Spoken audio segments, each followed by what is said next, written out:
तो बच्चों अब अपन यहाँ पर देखते हैं प्रकाश के परावर्तन की परिभाषा। क्या देखने जा रहे हैं? प्रकाश के परावर्तन की परिभाषा सीखने जा रहे हैं अपन यहाँ पर, ठीक है। तो अब इसको सीखने से पहले मैं बस आपको यहाँ पर एक छोटा सा, एक चुन्नू सा एक प्रयोग करके दिखाने वाला हूँ, जिससे होगा क्या, उस प्रयोग को आपने सीख लिया, उसको देख लिया ना, उसके बाद आपको ये डेफिनेशन का रट्टा नहीं मारना पड़ेगा, अपने आप आपको ये डेफिनेशन याद हो जाएगी, ठीक है। तो क्या है वो प्रयोग, ध्यान से देखना। इस प्रयोग के अंदर हमने यहां पर एक दर्पण ले रखा है। क्या ले रखा है? एक दर्पण ले रखा है, मिरर ले रखा है। दर्पण वो जिसके अंदर हम अपना चेहरा देखते हैं, वो दर्पण अपन ने यहां पर ले रखा है बच्चों, ठीक है। ऐसा मैं लिख भी देता हूं कि क्या चीज है ना। ये दर्पण है। क्या है ये दर्पण है, ऐसा मिरर है ये, ठीक है।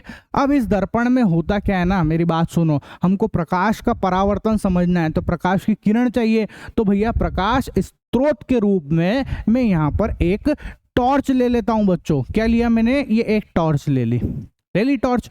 अब ध्यान से देखो, बहुत ध्यान से समझना अब यहाँ पर, ठीक है। बहुत इजी है, बहुत इजी है, ये वाला एक्सपेरिमेंट बहुत इजी है। जब मैंने इस टॉर्च का बटन ऑन किया, देखो ये मैं ऑन करने जा रहा हूँ, जब मैंने इस टॉर्च को ऑन किया तो देखो आप, जैसे ही मैं इसको ऑन करता हूं, यहां पर एक प्रकाश की किरण आके गिरी इस दर्पण के ऊपर, गिर गई, और यहां से टकराकर ये प्रकाश की किरण उधर चली जाती है, ये उधर चली जाती है, ठीक है। तो क्या हुआ? टॉर्च से प्रकाश की किरण आई, दर्पण से टकराई, टकराकर उधर चली गई, टकराकर वापस चली गई। तो ये जो घटना है ना बच्चों, ये जो घटना हुई है पूरी की पूरी, इसी को हम बोलते हैं प्रकाश का परावर्तन, रिफ्लेक्शन ऑफ लाइट। क्या बोलते हैं इसको? हम लोग बोलते हैं प्रकाश का परावर्तन। सिंपल सी बात है, ठीक है। अब पढ़ लो आप परिभाषा। जब प्रकाश किसी पृष्ठ से टकराकर उसी माध्यम में वापस लौट आता है, तो इस घटना को प्रकाश का परावर्तन कहते हैं। खत्म बात, ठीक है। ऐसा तो यहाँ पर जो पृष्ठ है, ये जो पृष्ठ की बात बोली, ये जो आपका दर्पण है ना, ये एक तरीके से पृष्ठ है, ठीक है। ये जो दर्पण है ये पृष्ठ है। और एक और आया है यहाँ पर माध्यम। माध्यम का मतलब क्या है यहाँ पे? माध्यम का मतलब होता है बच्चों, माध्यम का मतलब होता है या तो आप हवा, है ना। माध्यम कौन कौन हो सकता है? हवा, कांच, ठीक है, कांच बोल दो, दर्पण बोल दो, ये सब माध्यम है। तो आप देखो, ये प्रकाश कहाँ से कहाँ जा रहा है? हवा है ना। हवा में से गया, किस में गया बोलो? हवा में से ये गया कांच के अंदर। किस में गया? हवा में से दर्पण के अंदर गया, मिरर के अंदर गया, ठीक है। तो हवा में से दर्पण में गया और दर्पण में टकराकर वापस से हवा में चले गया। हवा में से आई प्रकाश की किरण, दर्पण में गई, दर्पण से टकरा के वापस हवा में चली गई, दोबारा से हवा में चली गई। तो ये माध्यम कौन है अपना? यहाँ पर हवा है और दर्पण है। कोई दिक्कत हो तो बोलो। इजी है, बहुत इजी है, ठीक है। अब सुनो, ये जो किरण है ना, जो इस टॉर्च से इसके ऊपर आके गिर रही है, इस दर्पण के ऊपर आके गिर रही है, इसका एक नाम है। और इस किरण को बोलते हैं हम लोग, हिंदी में बोलते हैं आपतित किरण, और इंग्लिश में बोलते हैं इसको इंसिडेंट रे। क्या बोलते हैं? इंसिडेंट रे बोलते हैं, ठीक है। हिंदी में भी लिख देता हूं मैं इसका नाम, है ना, हिंदी में भी लिख देता हूं, आपतित किरण। क्या बोलेंगे बच्चों? आपतित किरण बोलेंगे इसको, ठीक है। ऐसा, ये आपतित किरण है। की किरण, वो शाहरुख खान वाली किरण याद आ गई मेरे को, ठीक है। ऐसा शाहरुख खान ने बोला था, हे की है कि नहीं? तो ये की वाली किरण है। कौन सी वाली किरण है? शाहरुख खान वाली किरण तो नहीं है, ये हमारी आपतित किरण है, ठीक है। अच्छा, यहाँ पर देखो आप, जो किरण ये इधर से टकरा के वापस उधर गई, ये जो गई, इसको हम लोग बोलते हैं बच्चों रिफ्लेक्टेड रेज। कौन सी रे? ये है रिफ्लेक्टेड रे। कौन सी रे है? ये रिफ्लेक्टेड रे है। हिंदी में इसका नाम है, इसका नाम लिख देते हैं अपन हिंदी के अंदर, इसको बोलते हैं परावर्तित किरण, ठीक है। की किरण किरण, है ना, परावर्तित किरण। कोई दिक्कत हो तो बोलो। तो आपको आपतित किरण समझ में आ गया होगा, परावर्तित किरण समझ में आ गया होगा, ठीक है। अब क्या होता है कि एग्जाम के अंदर कभी कभी इन सब चीज़ों की डेफिनेशन भी पूछ ली जाती है कि आपतित किरण क्या होता है, परावर्तित किरण क्या होता है, ठीक है। तो मैंने डेफिनेशन आप लोगों के लिए लिख भी रखी है, ठीक है, ताकि आपको कोई परेशानी नहीं हो। तो क्या है भैया, अगला देखो आप, ये डेफिनेशन क्या होती है। आपतित किरण किसको बोलते हैं? वह प्रकाश किरण जो किसी भी सतह से टकराती है आपतित किरण कहलाती है। तो देखो, एक प्रकाश की किरण ये वाली जो इस सतह से टकरा रही है ना, सतह मतलब दर्पण से टकरा रही है, इसको हम बोलते हैं आपतित किरण। सिंपल सी बात है, ठीक है, ऐसा। इसके बाद अगली डेफिनेशन क्या है? परावर्तित किरण की। वह किरण जो परावर्तन के बाद सतह से वापस आती है परावर्तित किरण कहलाती है। तो कौन है परावर्तित किरण?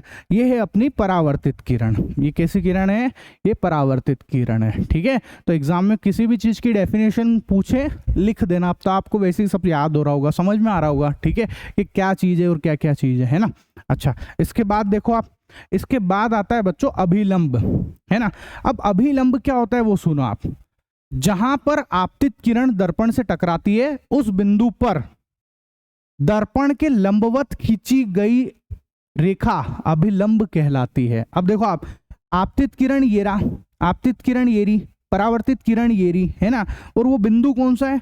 बिंदु दिखाऊं मैं आपको? इस बिंदु की बात कर रहा है ये इस बिंदु की बात कर रहा है, इस बिंदु की, ठीक है।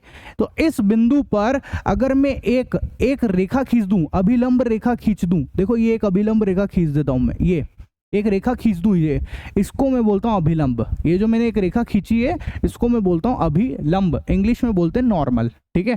और अभिलंब आपने यार गणित के अंदर भी पढ़ा होगा, है ना, सबने सीख रखा होगा नॉर्मल क्या होता है, अभिलंब क्या होता है। मैथ्स के अंदर भी सिखाते हैं आपको। क्या होता है बताओ? नॉर्मल अभिलंब किसको बोलते हैं? कहने का मतलब ये एक रेखा है और अगर इसी रेखा से एक रेखा और खींच दें अपन ऐसे ऐसे, जो इस रेखा के साथ 90 डिग्री का कोण बनाए, कितने डिग्री का? 90 डिग्री का अगर एंगल बना रही है ना, तो ये क्या कहलाती है? ये रेखा कहलाती है अभिलंब। क्या कहलाती है? ये अभिलंब कहलाती है। तो ये अभिलंब और कुछ नहीं होता, 90 डिग्री का एंगल बनाने वाली रेखा होती है ये। और ये एंगल किससे बना रही है? किससे बना रही है? इस दर्पण के साथ बना रही है, ठीक है, ऐसा, ये दर्पण के साथ बना रही है। और ये जो पॉइंट है, इस पॉइंट को मैंने बोल दिया भैया, इसको आप बोल दो आपतन कोण, बोल आपतन पॉइंट भी बोल सकते हो, है ना, आपतन पॉइंट भी बोल सकते हो इसको, कोई दिक्कत है? आपतन पॉइंट भी बोल सकते हो, ठीक, लिख देता हूँ, लो लिख भी देता हूँ, आपतन बिंदु, हिंदी में ये बोलेंगे इसको, है ना, इंसिडेंट पॉइंट या आपतन बिंदु भी बोल सकते हैं, ठीक है, ऐसा। आगे सुनो, यहाँ तक कोई तकलीफ?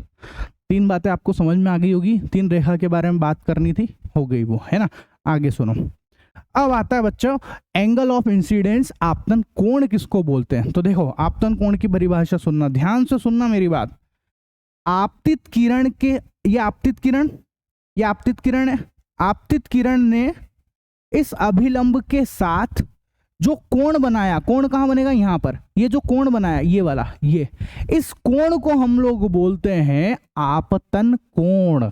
और ये हो गई परिभाषा भी, पढ़ लो आप। अभिलंब और आपतित किरण के बीच के कोण को आपतन कोण कहते हैं और इसको आई से प्रदर्शित करते हैं। काई से प्रदर्शित करते हैं? आई से प्रदर्शित करते हैं। आई से क्यों? आई फॉर होता है इंसिडेंस, दिख रहा है आपको? आई फॉर इंसिडेंस, ये वाला आई ले लिया अपन ने, ये आई, ठीक है, ऐसा। इसके बाद देखो अगली डेफिनेशन, परावर्तन कोण। अब परावर्तन कोण क्या है ये तो आप अपनी खुद के दिमाग से भी सोच सकते हो, अब तो आपको समझ में ही आ गया होगा। क्या?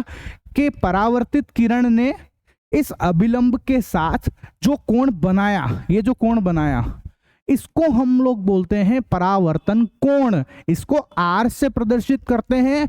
और भैया आर क्यों रखा इसका नाम? आर से क्यों? क्योंकि आर फॉर रिफ्लेक्शन, दिख रहा है आर, यहाँ वाला, ये आर लिख दिया।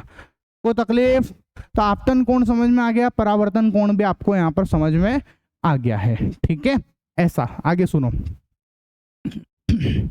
अब आते हैं बच्चों अपन law of reflection of light पे, परावर्तन के नियम के ऊपर आते हैं, है ना, कि भाई परावर्तन का नियम क्या होता है। हिंदी में भी लिख देता हूं मैं, है ना, यहाँ लिखा हुआ नहीं है पर यहाँ लिख देते हैं अपन। क्या है भैया परावर्तन का नियम? हेडिंग जो है हिंदी में नहीं लिखी हुई है, उसको लिख देते हैं परावर्तन के नियम, ठीक है, ऐसा। ये परावर्तन के नियम। अब क्या होते हैं परावर्तन के नियम, आप वो सुनना, ध्यान से सुनना इसको, ठीक है। पहला नियम, आपतित किरण, परावर्तित किरण, आपतन बिंदु, ये बिंदु कौन सा है, ये आपतन बिंदु है, ठीक है, ऐसा, ये आपतन बिंदु है। तो आपतित किरण, परावर्तित किरण, आपतन बिंदु और अभिलंब, ये अभिलंब जो दिख रहा है अपने को, ये तीनों एक ही तल में होते हैं, ये तीनों एक ही तल में होते हैं। इस एक ही तल का मतलब क्या है, अगर मैं आपसे साफ सुथरी भाषा में बोलूं तो इसका मतलब ये है कि बताओ, क्या मैं, तल का मतलब है कि मैंने इसको बोर्ड पे बना दिया, बताओ मैंने इनको बोर्ड पे बना दिया ना, तो ये तीनों एक ही तल में है। तो सर अलग अलग तल का क्या मतलब होता है, अलग अलग तल का मतलब ये होता कि जैसे मान लो, है ना, एग्जाम्पल के तौर पे आप समझना कि भैया ये आपतित किरण है, ये परावर्तित किरण है, ठीक है, ये कौन सी है, ये आपतित किरण, ये परावर्तित किरण। और अभिलंब जो है, अभी यहाँ पर ऐसे सीधा बना हुआ ना, ऐसे ना होकर अभिलंब ऐसे होता बाहर, ये देखो मैंने पेन को बाहर कर दिया ऐसे, मतलब ऐसे आपकी तरफ, ऐसे बाहर होता, इधर की तरफ दिख रहा है, ये आपकी तरफ आ जाए, आपकी तरफ आ जाए अभिलंब, ऐसे ऐसे 3D में आ जाए, 3D में आ जाए। तब आप बताओ, अगर ये ऐसे सामने होता ना, तो फिर ये एक ही तल में नहीं कहलाता। आ गई बात समझ में? एक ही तल का होने का मतलब सीधा सीधा सा डेफिनेशन ये है, एक ही तल का मतलब ये होता है कि आप जो भी चीजें एक ही तल में, इसका मतलब ये है कि आप उन सब चीजों को आपकी कॉपी में ड्रॉ कर सकते हो, है ना, जो जो चीजें आप आपकी कॉपी में बना सकते हो वो सब एक ही तल में, और कॉपी में नहीं बना पाओगे तो वो एक तल में नहीं है। आ गई बात समझ में? ऐसा, तो ये अगर अपन ऐसे बना रहे हैं तो इसका मतलब ये एक तल में है, ये तीनों एक ही तल में है। लेकिन अगर ये मैं आपसे बोलूँ कि ऐसे बाहर बनाओ, तो बताओ मैं क्या बाहर ड्रॉ कर सकता हूँ, कैसे हवा में? नहीं कर सकता हूँ, तो वो एक ही तल में नहीं होता है, ठीक है। तो पहला लो क्या है, पहला नियम क्या है कि आपतित किरण, परावर्तित किरण, आपतन बिंदु और अभिलंब, तीनों चारों जो है वो एक ही तल में होते हैं। एक ही तल में मतलब बोर्ड पे बना सकते हैं हम, कॉपी में बना सकते हैं, ठीक है। ऐसा, आगे सुनो, ये हटा रहा हूं यहां से, है ना। आपतन, दूसरा नियम क्या है, आपतन कोण परावर्तन कोण के बराबर होता है। दिख रहा है आपको, ये आपतन कोण है, ये कौन सा कोण है, ये आपतन कोण है, और ये कौन सा कोण है, परावर्तन कोण है। ये दोनों बराबर होते हैं, ये दोनों बराबर होते हैं। कैसे? आपतन कोण जो है वो परावर्तन कोण के बराबर होता है, ये दूसरा नियम है। ये भैया परावर्तन का दूसरा नियम है कि आपतन कोण जो है वो परावर्तन कोण के बराबर होता है। याद रखना है ये बात, आपतन कोण किसके बराबर है, परावर्तन कोण के बराबर है, ठीक है। अच्छा सर, ये आपतन कोण परावर्तन कोण बराबर कैसे होते हैं, थोड़ा सा कुछ समझ लें अपन, है ना। एक एक्सपेरिमेंट करके दिखाता हूँ मैं आपको, जिससे आपको और अच्छे से क्लियर होएगा कि हाँ यार ये बराबर हो रहे हैं, ठीक है। तो एक काम करता हूँ, ये जो मिरर यहाँ है ना, इस मिरर की जरूरत पड़ जाएगी अपने को, है ना। क्यों? क्योंकि अपन क्या कर रहे हैं, आपतित किरण परावर्तित किरण, इस मिरर से ही तो गेम खेल रहे हैं। तो एक काम करता हूँ, थोड़ा जगह बनाने के लिए, थोड़ा अच्छे से दिखे, मैं इस मिरर को है ना पहले तो कहीं यहाँ लगा देता हूँ, ठीक है। तो इस मिरर को मैंने, ये देखो मैं ये इसको यहाँ लेके आ गया, ठीक, ऐसा। अब सुनो, ध्यान से सुनो, इस मिरर के नीचे मैंने यहाँ पर भैया एक प्रोटेक्टर लगाया है। क्या लगाया है? प्रोटेक्टर। हिंदी में जो हिंदी मीडियम के बच्चे हैं वो इसको क्या बोलते हैं, चांदा बोलते हैं अपन लोग, है ना। देशी में अपन बोलते हैं भैया ये चांदा है, ठीक है। कोण नापने का काम आता है चांदा, है, याद है ना, कोण नापने का काम में आता है। तो देखो अब इस चांदे पे नंबर लिखे हुए हैं, नंबर लिखे हुए हैं, ध्यान से देखना, आपको नंबर अच्छे से विजिबल हो रहे हैं कि नहीं, दिख रहे हैं कि नहीं दिख रहे, नंबर दिख रहे ना, सब चीजें अच्छे से नजर आ रही है आपको। ध्यान से देखो क्या है भैया, देखो आप देखोगे तो यहाँ पर, यहाँ ब्लैक में देखो, ब्लैक में ये 10, 20, 30, 40, 50, 60, 70, 80, 90, 100, 110, 120, 130, 140, 150, 160 और 170, और इधर यहाँ पे 180 है, ठीक है। ऐसा 170 तक तो आपको नजर आ रहा है ना। चलो मैंने ब्लैक वाले पढ़ाए हैं आपको, है ना। आप देखो ब्लू कलर वाले गिनो, यहाँ पीछे जो दिख रहे हैं छोटे छोटे से ब्लू वाले दिख रहे हैं, 10, 20 दिख रहे हैं, ब्लू वाला भी दिख रहा होगा आपको, दोनों कलर के नजर आ रहे हैं। हाँ ब्लू वाला देखो आप, ये 10, 20, 30, 40, 50, 60, 70, 80, 90, 100, 110, 120, 130, 140, 150, 160, 170, ठीक है। तो ये ब्लैक कलर में और ब्लू कलर में एंगल लिखे हुए हैं। इसका मतलब आप जानते हो ना, चांदा पढ़ना आपको आता ही होगा, उधर से नापो, इधर से आप एंगल कैलकुलेट करो या इधर से कैलकुलेट करो, उस हिसाब से 2 बार लिखे हुए रहते हैं, ठीक है। ऐसा, अब सुनो मैं कहना क्या चाह रहा हूँ, आप उस बात को ध्यान से सुनना। मैंने क्या करा, एक टॉर्च ले रखी है यहाँ पे, इस टॉर्च को मैं चालू करता हूँ, है ना, ध्यान से देखना क्या होने वाला है यहाँ पे, ध्यान से देखो। और जब मैं इस टॉर्च को चालू करता हूँ तो देखो क्या होता है, ये टॉर्च से यहाँ से प्रकाश जाएगा, इस कांच से, इस दर्पण से टकराएगा और टकराकर वापस आएगा। अब वो कहाँ पे आता है वो देखना है अपने को, ठीक है। देखो ये जो प्रकाश है, ये मैंने इसको चालू करके दिखाता हूँ मैं आपको, ध्यान से देखना। ये मैंने इसको चालू किया, देखो ये प्रकाश की किरण गई, प्रकाश की किरण गई और दर्पण पे जाके टकराई और टकराकर वापस से परावर्तित होकर वापस आ गई। आप देखो कितने कोण पे जा रही है ये चांदा, अपन ने इसीलिए ले रखा है, ये चांदा इसीलिए ले रखा है ताकि आपको कोण का पता लग जाए, है ना।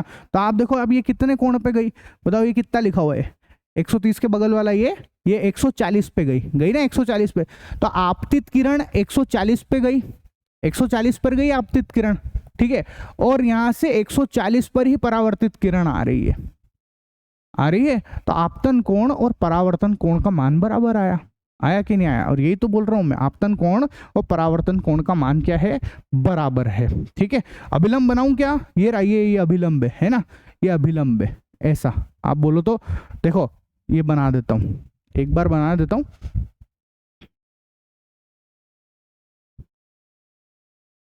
ये 90 डिग्री वाला अभिलंब है, ठीक है। और अभिलंब के साथ आपतित किरण ने जो कोण बनाया इसको आई बोलते हैं, और परावर्तित किरण ने जो कोण बनाया उसको आर बोलते हैं। तो आप बताओ आई कितना है, अभी आई कितना है। अगर कोई व्यक्ति चांदा कैसे देखते हैं, सबको पता ना, यहाँ से देखते ना, इस जगह से, तो यहाँ से देखेंगे तो उसको कितना नजर आएगा, यहाँ भैया ये 140 है ना, ऐसे करके देखते ही हैं हम लोग, सॉरी 140 नहीं, कितना देखते हैं, यहाँ से देखते तो ये नीचे वाला 40 है, कितना है ये 40 वाला है ना, 40 डिग्री इधर, और इधर कितना है ये, इधर भी 40 डिग्री है, ठीक है। तो अपन ने बोल दिया कि हाँ भैया कोण आई जो है वो कोण आर के बराबर है और कितना है, 40 डिग्री पर आ रहा है, ठीक है। तो अब इस एक्सपेरिमेंट को फटाफट देखना आप ध्यान से, ठीक है। ये हटा रहा हूँ यहाँ से, सब चीजें हटा रहा हूँ मैं, देखो।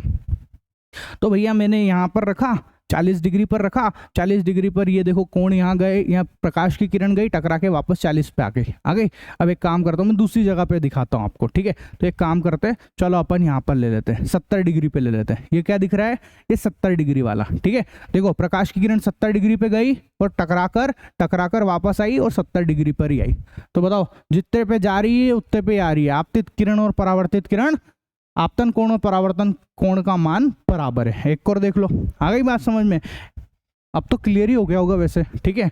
अभिलंब 90 डिग्री पे दिखाऊं, 90 डिग्री पे देखो आप, देखो ये 90 डिग्री पे, तो ये गई आपतित किरण और इसी पे पलट के वापस आ रही है, मतलब ऐसे जा रही है और ऐसे ही आ रही है ये वापस से, ठीक है, वापस पलट के आ रही है ये।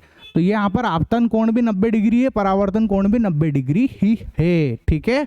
तो कहने का मतलब ये है, आपको दो नियम याद रखने, क्वेश्चन पूछा भी जाता है कि भैया परावर्तन के जो नियम है ना, जो परावर्तन के नियम है वो लिखो। तो पहला नियम क्या है, आपतित किरण, परावर्तित किरण, अभिलंब और आपतन बिंदु तीनों चारों एक ही तल में होते हैं। दूसरा क्या है, आपतन कोण और परावर्तन कोण का मान बराबर होता है, ठीक है। कोई दिक्कत हो तो बोलो, है ना, चलो।